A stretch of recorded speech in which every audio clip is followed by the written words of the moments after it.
Evening ஆயிடுச்சு, கண்டிப்பாக snacks சாப்பிட்ணும் அப்படின்னு நான் தேடிக்கிட்டே வந்த விஷயந்தான். எங்க இருக்கு எங்க இருக்கு எங்க இருக்கு எங்க இருக்கு எங்க இருக்கு ஐ இந்த இருக்கு லா லா லா லே லா லா லா லா லா லா லா லா லே லா லா லா லா.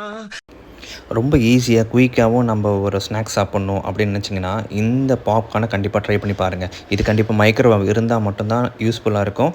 இது குக்கரில் வச்சா ப்ராப்பராக வராது. 2000 years later. நமக்கு தான் பொறுமையே இல்லையே. சரி என்ன ஆச்சு சொல்லி பாதி மைக்ரோவேவ் ரன்னிங்கில் இருக்கும் போது பாஸ் பண்ணி பார்த்தா எல்லாமே குக் ஆகிருக்கு. ஆக்சுவலாக இதுக்கு வந்து 3 to 5 மினிட்ஸ் வந்து கரெக்டாக இருக்கும். ஆனால் 4 மினிட்ஸில் எல்லாமே குக் ஆகிடுச்சு. அதை ஓப்பன் பண்ணி பார்த்தா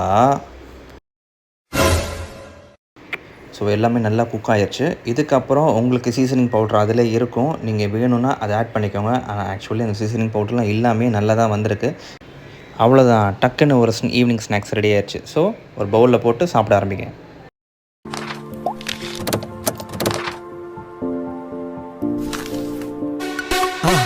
மறக்காம சர்ப்ரைஸ் பண்ணுங்க. தேங்க்யூ.